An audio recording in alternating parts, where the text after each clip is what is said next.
70이 넘는 나이에 무슨 사랑이냐, 연애냐 하시는 분들이 있습니다.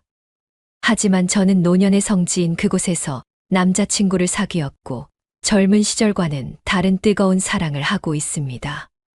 요즘 세대들처럼 무인텔도 가보고 성인용품도 구입해서 사용해보고 비록 주변에 따가운 시선이 있었지만 그래도 저는 저희 선택에 후회를 하지 않습니다.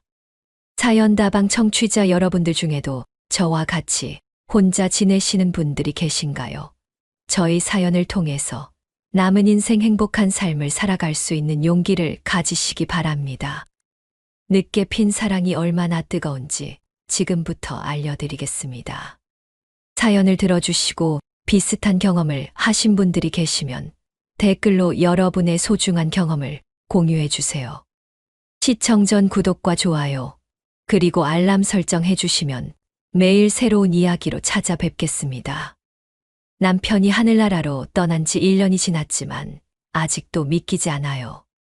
75세였던 남편은 어느 봄날 소화가 잘 안 된다며 동네 병원에 갔다가 큰 병원으로 가게 되었어요. 그리고 의사는 위암이라고 했습니다. 그것도 3기라고 하더라고요. 남편과 저는 50년을 함께 살았어요. 신혼 때부터 지금까지 한 번도 따로 잠을 잔 적이 없었고 큰 싸움도 해본 적이 없었어요. 서로 고생하며 살아온 인생이 위로가 되어서 그런지 자녀들에게 좋은 부모, 좋은 부부의 모습으로 평생을 살아왔어요. 부유함은 없었지만 마음은 풍요함으로는 가득 차 있어서 평범하고 건강한 저희 삶은 아주 만족스러웠습니다. 남편이 아프다고 하던 그날, 저는 대수롭지 않게 생각했어요. 나이가 있으니까 소화도 잘 안 되고 그러려니 했죠. 그런데 동네 의원에서 큰 병원으로 가보라고 하더라고요.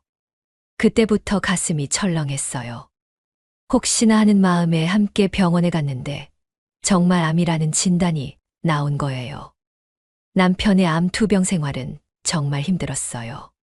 항암 치료를 받으면서 머리카락도 다 빠지고 몸무게도 20kg나 빠졌어요. 밥도 제대로 못 먹고 토하기만 하고 보는 제가 더 괴로웠어요. 매일 병원을 오가면서 간병하는 것도 힘들었지만 무엇보다 남편이 고통스러워하는 모습을 지켜보는 게 가장 견디기 어려웠어요. 6개월 동안 열심히 치료받았지만 결국 효과가 없었어요. 의사 선생님이 더 이상 치료가 어렵다고 하시더라고요. 그때부터 호스피스 병동으로 옮겨서 마지막을 준비했어요. 남편도 자신의 상태를 알고 있었던 것 같아요. 제 손을 꼭 잡고 고맙다고, 사랑한다고 계속 말했거든요. 1년도 채 안 되어 남편은 하늘나라로 가고 저는 자녀들만 바라보게 되었어요. 장례식 치르고 나서부터가 정말 힘들었어요. 정신없이 장례를 치를 때는 몰랐는데 그 이후부터 혼자라는 현실이 확 다가오더라고요. 어느 날 문득 저도 남편이 있는 하늘나라로 가고 싶었던지 하면 안 되는 생각까지 하게 되었습니다.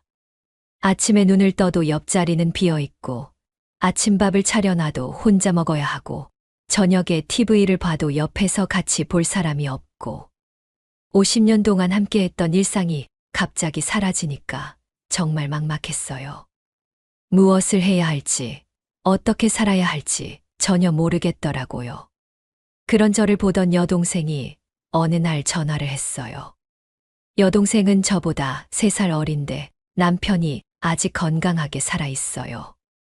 그래서 제 처지를 잘 이해하지 못할 줄 알았는데 생각보다 제 상황을 많이 걱정해 주더라고요. 언니, 이러다 진짜 죽겠다. 계속 집에만 있으면 안 돼. 나와야 해. 여동생은 평일날 아침 11시까지 어디로 나오라고 정보를 주면서 마지막에 이렇게 말했어요. 이쁘게 화장하고 와요. 옷도 예쁘게 입고 와요. 정말 제 스스로도 이렇게 집에만 있다가는 한 달에 한 번 오는 자식만 기다렸다가는 정말 죽을 것 같았어요. 집은 적막하고 벽에 걸린 남편 사진은 웃고 있고 사진 속의 아이들도 엄마 엄마 외치고 있었지만 저는 여전히 현실에서 혼자였어요. 밤이 되면 더 외로웠어요. 불을 끄고 누우면 옆자리에 빈 공간이 너무 크게 느껴졌어요. 남편의 베개 냄새도 이제 사라졌고 남편이 입던 잠옷도 옷장 깊숙이 넣어뒀어요. 가끔 남편 목소리가 들리는 것 같아서 귀를 기울여 보기도 했지만 그냥 바람 소리였어요.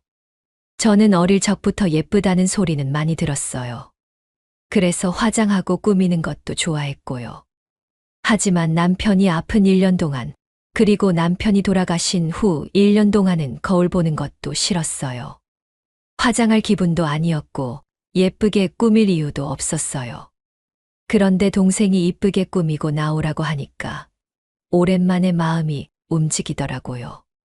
그래서 동생과 함께 즐거운 시간을 보내기 위해 모처럼 화장을 예쁘게 하고 예쁜 옷을 찾아서 입고 액세서리까지 하고 약속 장소로 나가게 되었어요.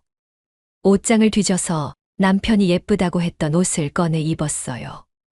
화장도 오랜만에 정성스럽게 했고 귀걸이도 했어요. 거울을 보니까 1년 만에 제대로 된 제 모습이더라고요. 그런데 왠지 남편한테 미안한 마음도 들었어요. 내가 이렇게 꾸미고 나가도 되나? 하는 생각이 들더라고요. 동생과 약속한 장소는 작은 카페였는데 동생이 카페 앞에서 저를 보자마자 제 손을 잡아 끌고 옆 건물 지하로 내려가는 거였어요. 그곳엔 대낮에도 저처럼 나이 드신 여성 남성분들이 즐겁게 춤을 추며 신난 음악에 몸을 맡기고 있었어요. 계단을 내려가기 전부터 웅장한 음악 소리가 들려왔어요. 지하로 내려가니까 정말 다른 세상이었어요. 입구에서부터 화려한 조명이 번쩍번쩍하고 있었고 안으로 들어가니 생각보다 훨씬 넓은 공간이었어요. 무대도 있고 DJ가 음악을 틀고 있고 정말 젊은이들이 가는 클럽 같더라고요. 계단을 내려가면서 귀가 먹먹할 정도로 큰 음악 소리가 들려왔어요. 조명도 화려했어요. 빨간색, 파란색, 초록색 조명이 번갈아 가면서 반짝거리고 있었는데 정말 젊었을 때 나이트클럽 같더라고요. 미러볼도 있고 레이저 조명도 있고 정말 볼거리가 많았어요. 하지만 저에게는 너무 자극적이었어요. 저는 그 순간 정말 당황스러웠어요. 이런 곳이 있다는 걸 들은 적 있지만 직접 와보니까 완전히 다른 세상 같았어요. 동생이 갑자기 이런 곳으로 데려오니까 어떻게 반응해야 할지 몰랐어요. 도망가고 싶은 마음도 들었지만 동생이 제 손을 꽉 잡고 있어서 갈 수도 없었어요. 그곳에는 60대 후반부터 80대까지 다양한 연령대의 사람들이 정말 자유롭게 춤을 추고 계시는 거예요. 제가 생각했던 것보다 훨씬 많은 분들이 계셨어요. 어떤 할머니는 정말 프로 무용수처럼 우아하게 춤을 추시고 계셨고 그분은 아마 젊었을 때 무용을 하셨나 보더라고요. 동작 하나하나가 정말 아름다웠어요. 어떤 할아버지는 젊은 시절 추었던 춤을 그대로 재현하듯 열정적으로 몸을 움직이고 계셨어요. 디스코 춤을 추는데 정말 멋있으셨어요. 그런데 모든 분들의 표정이 정말 밝고 행복해 보였어요. 웃음소리도 크고 즐거워하시는 모습이 저에게는 신기했어요. 언제부터 저는 이렇게 웃어본 적이 없었나 싶더라고요. 남편이 아프기 시작한 2년 전부터는 제대로 웃어본 기억이 없는 것 같았어요. 동생이 제 손을 잡고 한 테이블로 데려갔는데 저는 정말 어색해서 어쩔 줄 몰랐어요. 음악도 시끄럽고 조명도 화려하고 사람들도 많고 이런 환경이 처음이라 몸이 경직되는 기분이었어요. 동생은 익숙한 듯 자연스럽게 음악에 맞춰 몸을 흔들고 있었는데 저는 꼼짝도 못하겠더라고요. 테이블에 앉아서 주변을 둘러보니까 정말 다양한 분들이 계셨어요. 혼자 오신 분들도 있고 친구들과 함께 오신 분들도 있고 커플로 보이는 분들도 계셨어요. 다들 자연스럽게 춤을 추고 대화를 나누고 계시더라고요. 예전의 나이트처럼 아주 격하고 자기만의 춤은 아니지만 살짝살짝 흔드는 그런 춤은 오히려 더 재미있을 것 같았어요. 이곳을 콜라텍이라고 하더군요. 시니어들의 놀이터라고도 하더라고요. 동생이 설명해 주기를 주로 오후 시간대에 열리고 술은 안 팔고 음료수나 커피만 판다고 하더라고요. 남편과 지낼 때에도 저는 노래방도 가본 적이 없어 이 분위기가 너무 어색했고 불편함이 얼굴로 표현되었어요. 제가 동생에게 화를 내며 테이블에 앉지도 않고 서 있자 동생이 저를 주저앉히며 말했어요. 언니, 일단 앉아봐. 한번 경험해보는 거야. 이런 데 오면 안 되잖아. 남편이 죽은 지 얼마나 됐다고. 그랬더니 동생이 피식 웃으며 말했어요. 언니, 나이 들어도 나이 먹어도 행복하나는 갖고 살아가야지. 뭔 먼저 간 사람을 따라가겠다고 그래요? 형부도 언니가 이렇게 우울해하는 거 원하지 않을 거야. 동생의 말을 들으니 가슴이 찡했어요. 정말 제가 요즘 우울해하고 일기소침해 있었구나 싶었거든요. 남편을 떠나보낸 후로 매일매일이 그냥 견디는 시간이었어요. 아침에 눈을 떠도 할 일이 없고 저녁에 잠자리에 들어도 옆자리는 비어 있고 자식들에게 좋은 부모, 좋은 엄마를 보여주었던 저는 이게 뭐라고 순간 혼자 피식 웃었어요. 동생이 웃으며 놀자고 제 손을 잡았지만 제 몸과 마음은 움직여지지 않더군요. 그런데 저희 반대편 테이블에 저처럼 누군가에게 정말 억지로 끌려온 한 남성분이 쑥스러워서 어쩔 줄 모르고 있더군요. 그분도 옷차림이나 표정을 보니 평소에 이런 곳을 다니는 분 같지 않았어요. 정장은 아니지만 깔끔하게 차려입으신 모습이 저와 비슷한 처지구나 싶었어요. 그분도 저와 비슷한 나이대로 보였는데 머리는 희끗희끗하지만 정리를 잘 하고 계셨고 키도 제법 크고 체격도 좋으셨어요. 무엇보다 눈빛이 선하게 보였어요.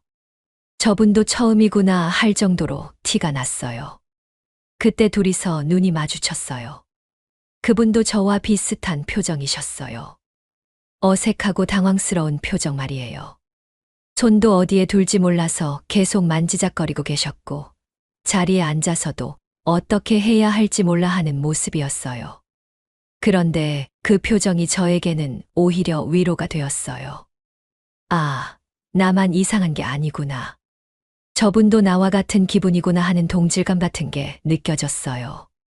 콜라텍의 음악은 트로트부터 시작해서 옛날 가요, 심지어 디스코 음악까지 나오더라고요.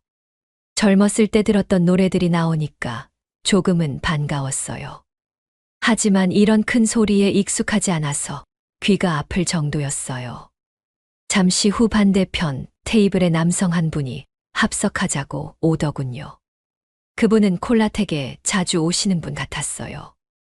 여유롭고 자연스러운 모습이었거든요.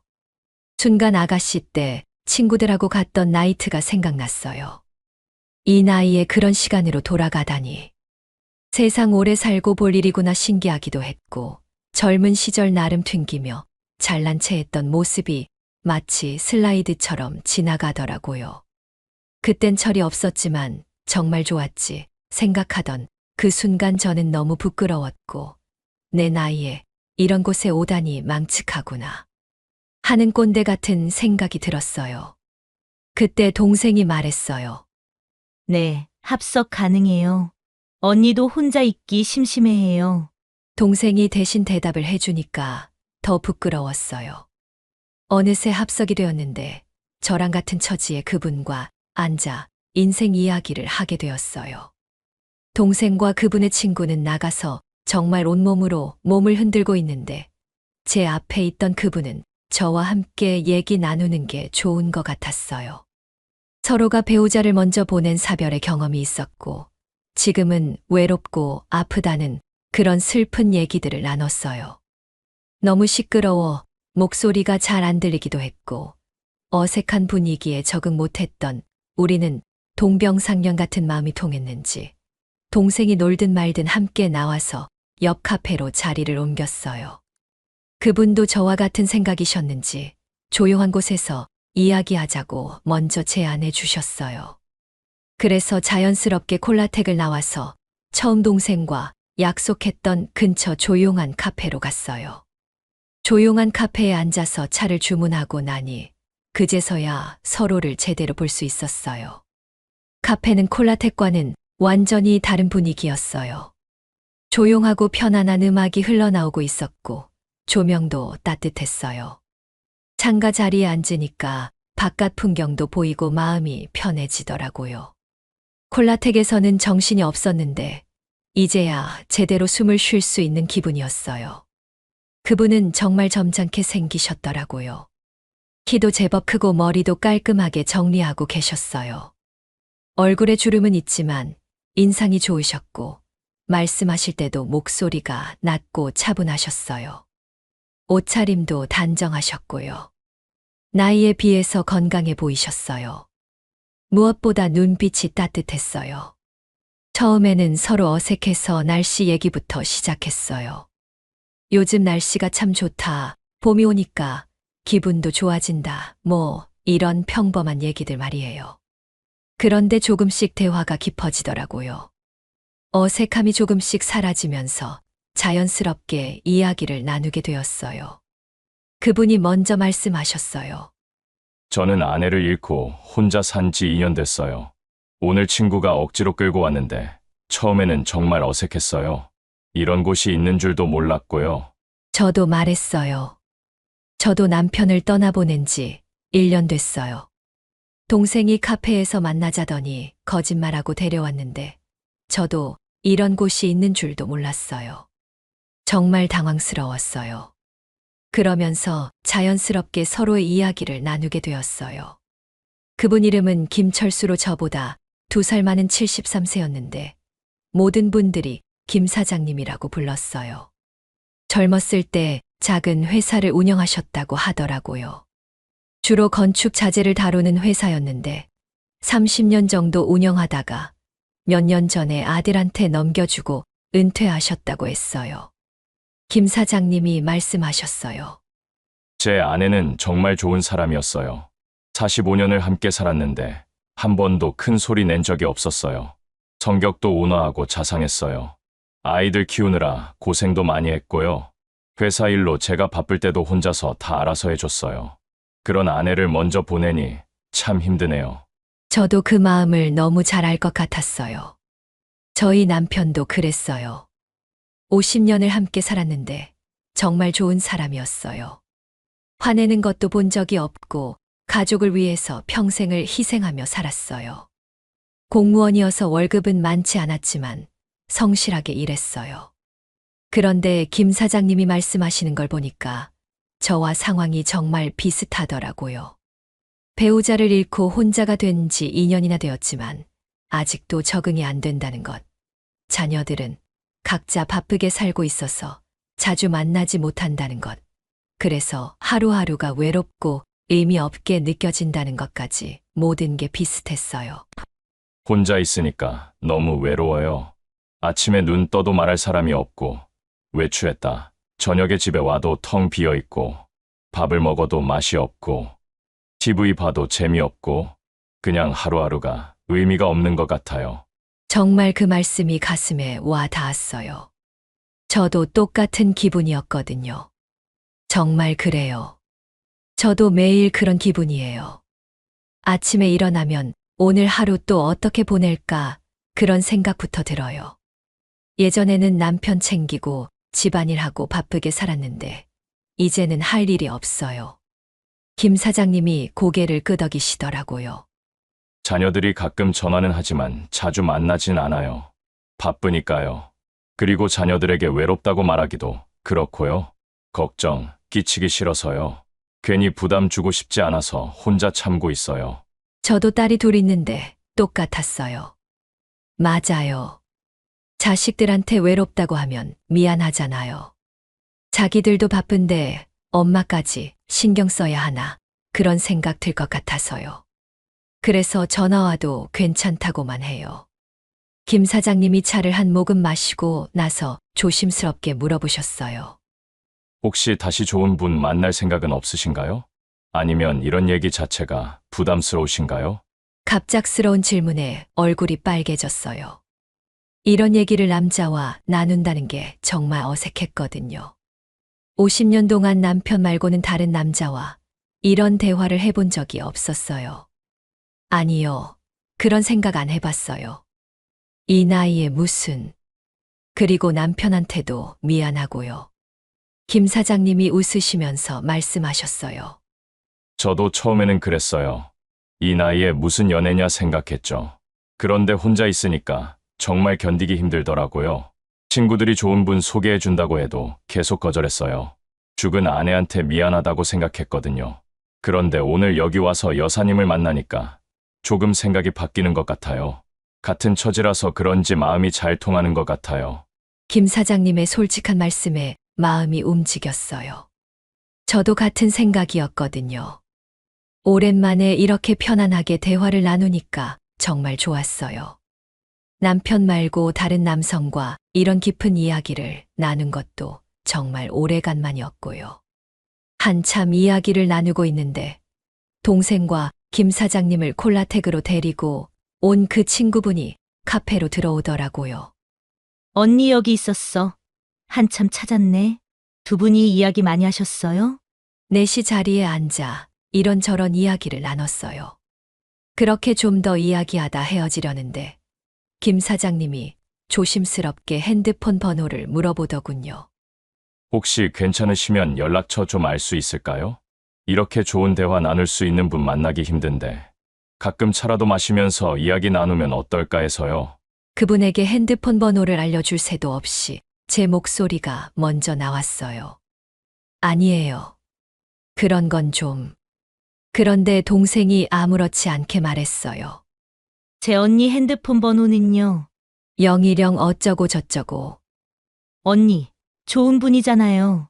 가끔 연락하고 지내세요. 동생이 제 번호를 말해줘서 정말 당황스러웠어요. 그런데 한편으로는 김 사장님과 다시 연락할 수 있다는 게 싫지만은 않았어요. 오랜만에 마음 편한 대화를 나눠서 그랬나 봐요. 그렇게 한참 이 나이에도 즐겁게 살 수 있구나라고 잠시 흔들렸다가 다시 현실 앞에 놓였어요. 집에 돌아와서도 계속 김 사장님 생각이 났어요. 정말 오랜만에 편안하게 대화를 나눈 것 같았어요. 그분도 저와 같은 상황이라서 서로 이해할 수 있는 부분이 많았어요. 외로움이라는 게 직접 겪어보지 않으면 모르는 거더라고요.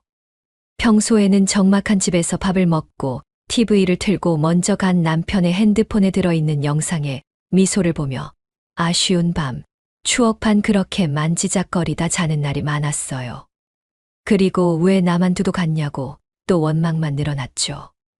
자식들이 손주를 데리고 와서 저녁을 먹고 가는 날이면 정말 잠시 기뻤다가 떠난 뒤 그 적막감과 외로움의 몸서리가 쳐졌어요. 그런데 오늘은 조금 달랐어요. 김 사장님과의 대화가 계속 생각났어요. 같은 처지라서 그런지 정말 마음이 통하는 것 같았어요. 오랜만에 누군가와 진솔한 대화를 나눴다는 기분이었어요. 그렇게 이틀쯤 지났을까요? 모르는 번호로 전화가 왔어요.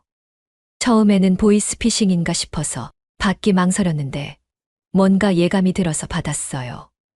사실 마음 한편으로는 김 사장님이 연락할까 싶어서 핸드폰을 자주 보고 있었거든요. 여보세요? 누구세요? 라는 말에 천천히 대답이 들려왔어요. 목소리가 익숙하더라고요. 콜라텍에서 만났던 남자입니다. 김철수예요. 아, 김 사장님이시군요. 무슨 일이세요? 라고 말을 자르며 용건이 없다는 뜻을 내비쳤어요. 사실 마음 한편으로는 연락이 올까 싶어서 핸드폰을 자주 보고 있었지만요. 그런데 정작 전화가 오니까 어떻게 대응해야 할지 모르겠더라고요. 설레는 마음도 있었지만 한편으로는 부담스럽기도 했어요. 그랬더니 그분이 말했어요. 별 일은 없고요. 지난번 여사님 집이 성수동이라고 했는데 오늘 근처에 왔다가 차 한잔하고 싶어서 연락드렸어요. 혹시 시간 되시면요. 김 사장님도 제가 마음에 있었는지 제가 사는 동네까지 정확히 기억하고 계시더라고요. 저도 실은 싫지만은 않았지만 갑자기 만나자고 하니까 조금 부담스러웠어요. 준비도 안 됐고 화장도 안 했고요. 집에서 편하게 있었는데 갑자기 나가기가 그랬어요. 그래서 말했어요. 갑자기 그러시면 곤란해요. 미리 말씀해 주셔야죠. 지금은 시간이 안 돼요. 김 사장님이 당황한 목소리로 말씀하셨어요. 아, 죄송해요. 제가 생각이 짧았네요. 갑자기 연락드려서 죄송합니다. 그럼 언제 시간 되실 때 만나요. 제가 미리 연락드릴게요. 전화를 끊고 나니까 왠지 후회가 되더라고요. 너무 차갑게 대한 것 같아서요. 김 사장님도 용기 내서 연락한 건데 제가 너무 냉정하게 거절한 것 같았어요. 그래서 30분 정도 지나서 제가 다시 전화를 드렸어요. 아까는 죄송했어요. 너무 갑작스러워서 그랬어요. 내일 오후에 시간 되시면 만날까요? 김 사장님이 정말 기뻐하시는 목소리로 대답하셨어요. 정말요? 감사합니다. 그럼 내일 2시쯤 어떠세요? 지난번 그 카페에서 만날까요? 다음 날 약속 시간에 카페로 갔어요. 김 사장님이 저보다 먼저 와 계시더라고요. 그리고 제가 오는 걸 보고는 일어나서 인사를 해주셨어요. 정말 예의 바른 분이시더라고요. 이런 모습이 요즘 젊은 남자들과는 다른 신사적인 면이었어요. 차를 마시며 또 한 번 즐거운 시간을 보냈어요. 남편과 다른 느낌, 다른 사람이었죠. 김 사장님은 말씀을 정말 차근차근 하신 분이셨어요. 성급하지 않고 신중하게 생각하고 말씀하시는 것 같았어요. 그리고 제 이야기를 정말 집중해서 들어주셨어요.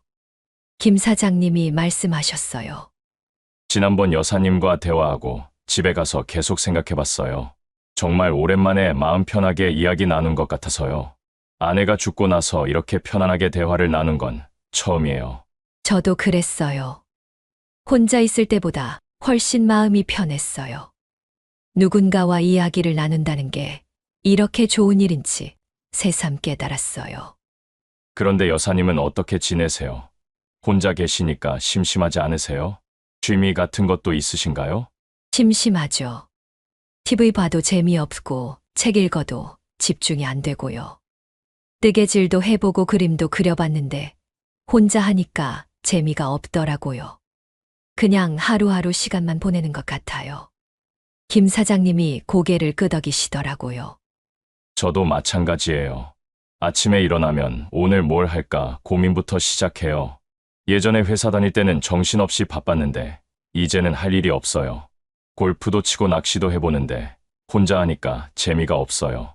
그런 얘기를 하다 보니 서로 처지가 비슷하다는 걸 더 느끼게 되었어요. 그때 김 사장님이 조심스럽게 제안하셨어요. 혹시 괜찮으시면 가끔 이렇게 만나서 차라도 마시면 어떨까요? 서로 외롭기도 하고요. 좋은 친구로 지내면 어떨까 해서요. 저도 김 사장님과 가끔 만나면 외롭지 않겠구나, 즐겁겠구나 생각하며 순간 너무도 고맙다는 생각이 들었어요. 그때 김 사장님이 말했어요. 여사님이 콜라텍에 와 주어서 고맙습니다. 정말 좋은 인연을 만난 것 같아요. 저도 말했어요. 서로를 어디서 만나느냐가 중요한데 끌려간 콜라텍이었지만 좋은 인연을 만나서 저도 기쁘네요.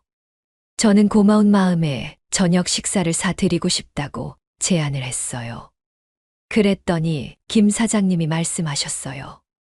아니에요. 제가 사겠습니다. 여성분한테 얻어먹을 수는 없죠. 이런 예의 바른 모습이 참 좋았어요.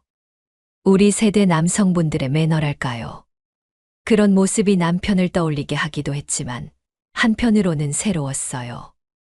그날 저녁 식사도 정말 즐거웠어요.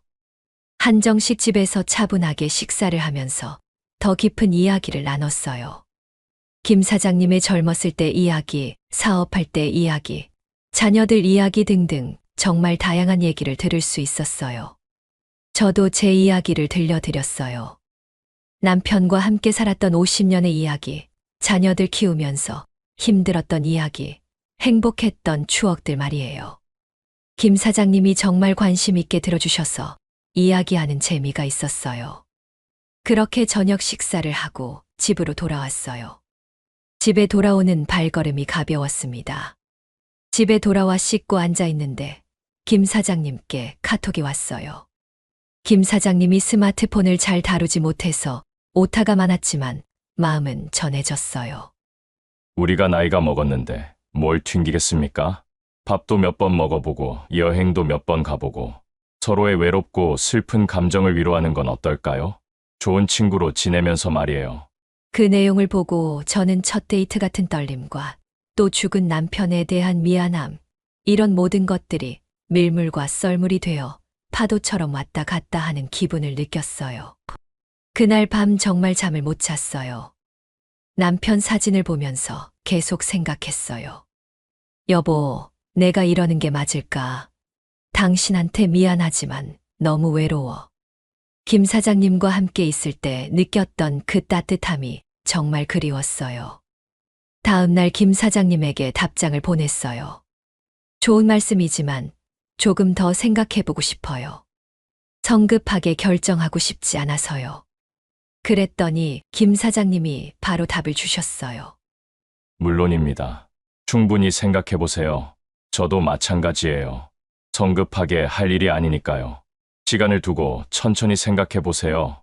이런 배려심이 더 제 마음을 편하게 만들어줬어요. 그리고 며칠 더 생각해본 후에 김 사장님께 연락을 드렸어요. 밤새 고민하고 또 고민했는데 결국 마음이 기울어지더라고요. 김 사장님, 좋은 친구로 지내면 좋겠어요. 서로 외롭지 않게 말이에요.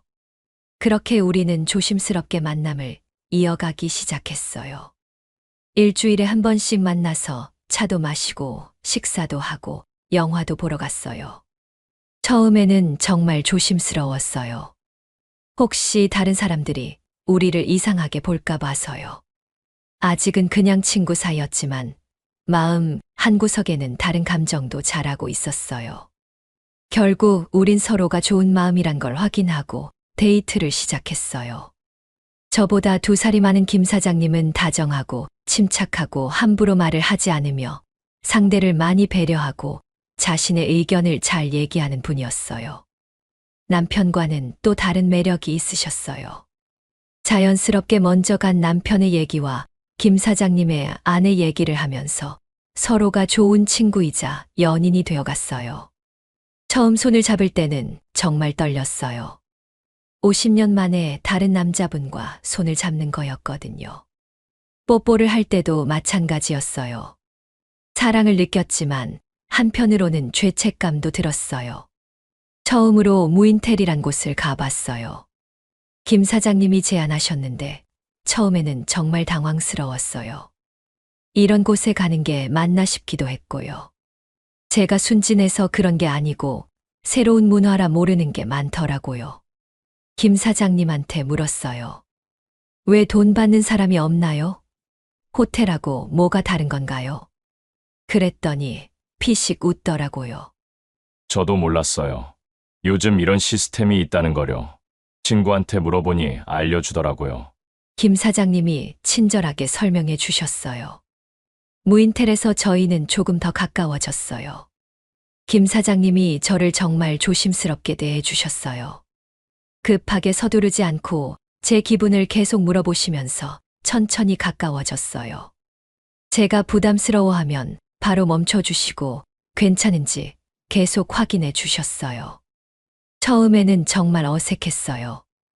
50년 만에 다른 남자와 이런 친밀한 시간을 보내는 거였으니까요. 그런데 김 사장님이 워낙 배려를 해주셔서 점차 편해질 수 있었어요. 서로를 아끼고 사랑하는 마음이 전해졌어요. 그 후로 우리 관계는 더욱 돈독해졌어요. 서로의 건강을 챙겨주고 아플 때는 병원도 함께 가고 약도 챙겨주고 그랬어요. 김 사장님이 혈압이 좀 높은데 제가 음식 조절을 도와드렸고 저는 무릎이 아픈데 김 사장님이 좋다는 파스도 사다 주고 마사지도 해주고 그랬어요. 그리고 당당하게 말했어요. 노년의 사랑 누가 뭐라고 하면 어떻습니까? 남의 말하기 좋아하는 사람들 얘기 듣지 마십시오.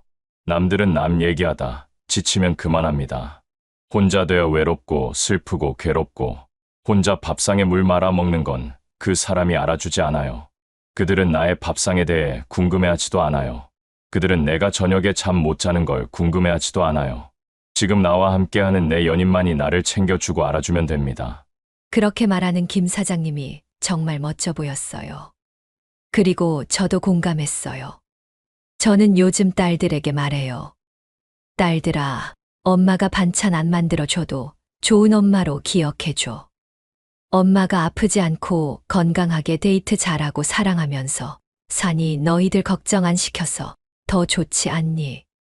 반찬은 반찬 가게에서 사 먹어라. 맛있더라.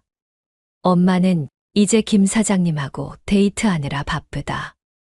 이렇게 말하니 딸들도 우리 엄마 신여성이라며 좋아하더라고요. 김 사장님도 아들에게 말했다고 해요. 아빠는 걱정 마라. 나이 들어도 데이트도 하고 사랑도 하고 잘 지낸단다.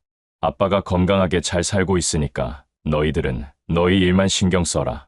당당한 성생활, 노년의 성생활 우리가 만들려고 생각해요. 젊은 사람들처럼 섹스만을 강요하는 그런 사랑이라면 힘들겠죠.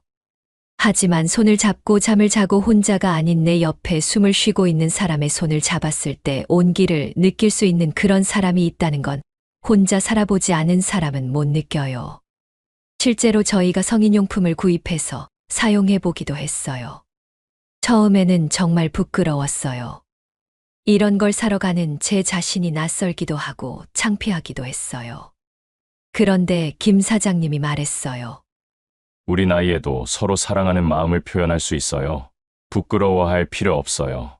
사랑에는 나이가 없잖아요.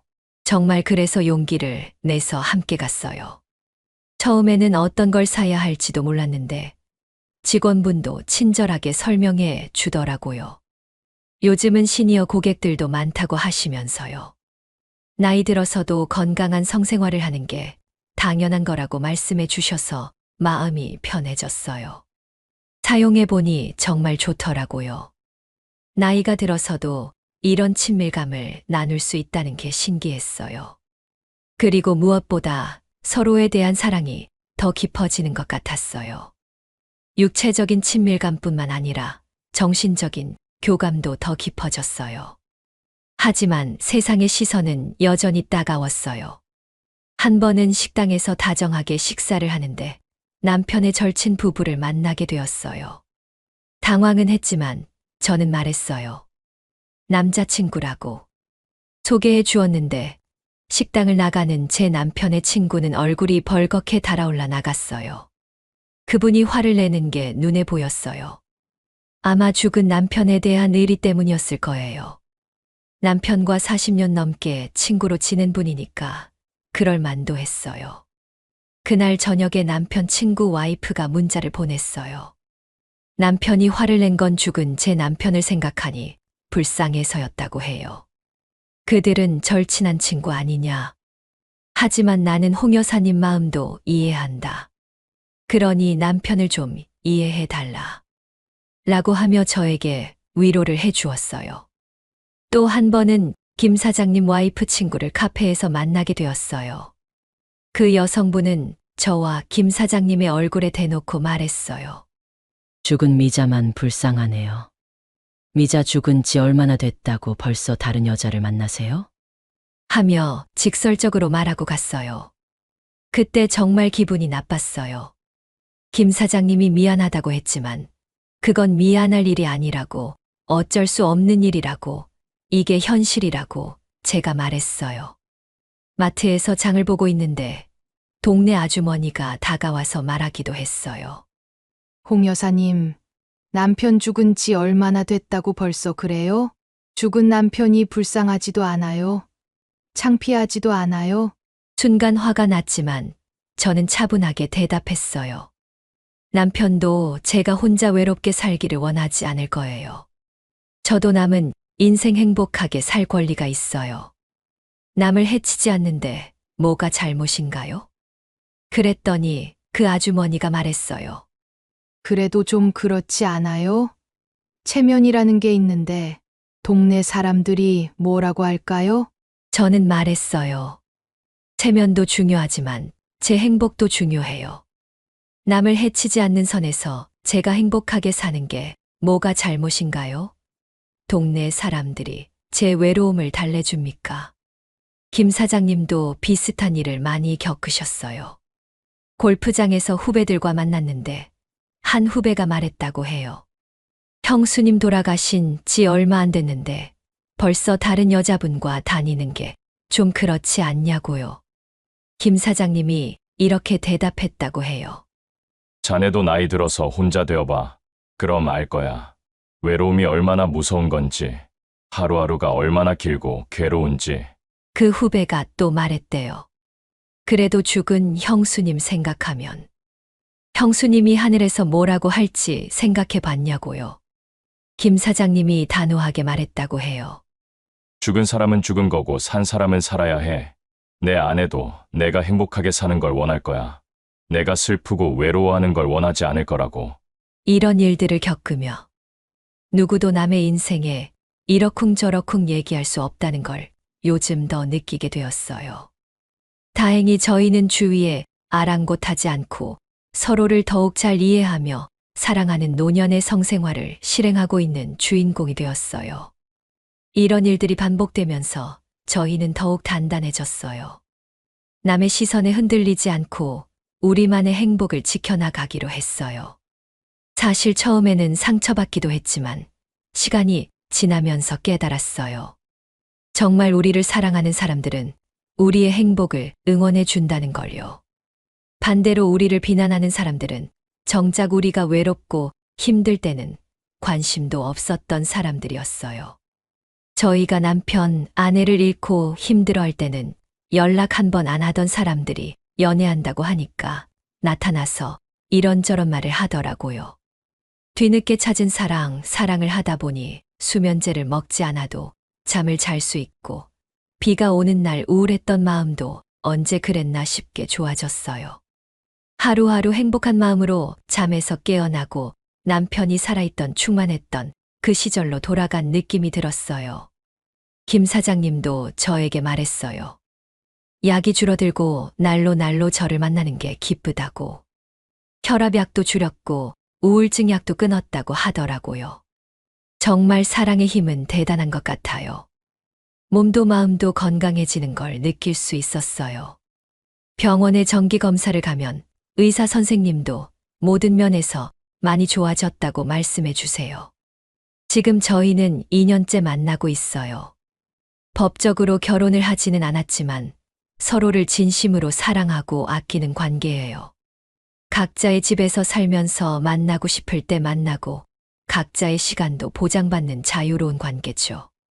김 사장님이 아플 때는 제가 간병을 해드리고 제가 아플 때는 김 사장님이 돌봐주세요. 명절에는 각자 자녀들과 시간을 보내고 평소에는 우리끼리 다정한 시간을 보내요. 여행도 많이 다녀요. 제주도도 가보고 부산도 가보고 경주도 가봤어요. 호텔에서도 당당하게 체크인하고 맛있는 거 먹고 구경도 하고요. 김 사장님이 말해요. 홍 여사님, 우리가 이렇게 행복하게 사는 게 누군가에게 피해를 주나요? 절대 아니죠. 우리는 서로 사랑하고 행복하게 사는데 왜 남들이 뭐라고 하는지 모르겠어요. 오히려 우리를 보고 용기를 얻는 분들도 많아요. 얼마 전에 콜라텍에서 만난 할머니 한 분이 저에게 와서 말했어요. 홍 여사님 보니까 용기가 난다고. 남편 잃고 5년째 혼자 살고 있는데 이제 용기 내서 새로운 인연을 찾아봐야겠다고 했어요. 그럴 때 정말 뿌듯해요. 우리의 사랑이 다른 분들에게도 희망을 준다는 생각이 들어서요. 요즘은 건강도 정말 좋아지고 무엇보다 삶에 대한 의욕이 생겼어요. 김 사장님과 함께 할 미래도 계획하고 있어요. 내년에는 일본 여행도 가보려고 해요. 김 사장님이 일본어를 조금 할 수 있어서 가이드 역할을 해주겠다고 했어요. 그리고 함께 요리도 배우고 있어요. 서로 좋아하는 음식을 만들어 주고 싶어서요. 70대의 이런 설렘과 기대감을 느낄 줄 몰랐어요. 사랑은 정말 나이가 없나 봐요. 아니, 오히려 나이가 들어서 하는 사랑이 더 진지하고 깊은 것 같아요. 서로의 소중함을 더 잘 알고 있으니까요. 김 사장님과 함께 있으면 시간이 정말 빨리 가요. 하루 종일 같이 있어도 지루하지 않아요. 대화도 많이 하고 함께 웃기도 하고 때로는 조용히 손만 잡고 있기도 해요. 그런 평범한 일상들이 저에게는 특별한 행복이에요. 혼자 있을 때는 느낄 수 없었던 따뜻함을 매일 느끼고 있어요. 먼저 떠난 김 사장님 부인과 남편도 저희를 응원을 해줄 거라고 생각해요. 김 사장님은 사랑을 나눈 뒤에 늘 이마에 뽀뽀를 해주고 맛있는 거를 만들어줘요. 나의 마지막 사랑에 대한 감사함이라고. 김 사장님이 제 생일날 작은 반지를 선물해 주었어요. 하지만 저는 미안해서 받을 수가 없었어요. 너무 비싸 보였거든요. 그랬더니 김 사장님이 저에게 이렇게 얘기했어요. 받기가 힘들면 홍 여사님도 제 생일에 하나 선물해 주세요. 그래서 저는 김 사장님에게 시계를 선물해 드렸어요. 서로에게 하나씩 주고받고 나니 부담도 없고 사랑하는 마음에 어떠한 걸림도 없었어요. 우리가 만난 곳은 콜라텍. 비록 우리가 원해서 즐기려고 간 것은 아니었지만 동생의 도움, 친구의 도움으로 우리는 연인이 되었고 그래서 지금 그 행복을 마음껏 즐기고 있습니다. 여러분, 제 이야기를 끝까지 들어주셔서 정말 감사해요. 71세에 새로운 사랑을 시작한다는 게 쉬운 일은 아니었지만 지금은 정말 행복해요. 세상 사람들은 나이 들면 조용히 살라고 하지만 저는 그렇게 생각하지 않아요. 나이가 들어도 사랑할 권리가 있고 행복할 권리가 있어요. 물론 죽은 남편에 대한 미안함도 있지만 남편도 제가 행복하게 사는 걸 원할 거라고 믿어요. 김 사장님과의 만남은 제 인생에 새로운 봄을 가져다 줬어요. 건강도 좋아지고 마음도 밝아졌어요. 무엇보다 혼자가 아니라는 든든함이 있어요. 노년의 사랑, 여러분은 어떻게 생각하세요? 나이 들어서도 사랑할 수 있다고 생각하시나요? 아니면 나이에 맞게 조용히 살아야 한다고 생각하시나요? 저는 지금도 김 사장님과 함께 당당하게 사랑하고 있어요. 앞으로도 건강하게 오래오래 함께하고 싶어요. 우리의 사랑이 다른 어르신들에게도 용기가 되었으면 좋겠어요. 댓글로 여러분의 생각을 들려주세요. 그리고 구독과 좋아요도 꼭 눌러주세요. 다음에 또 좋은 이야기로 찾아뵙겠습니다. 감사합니다.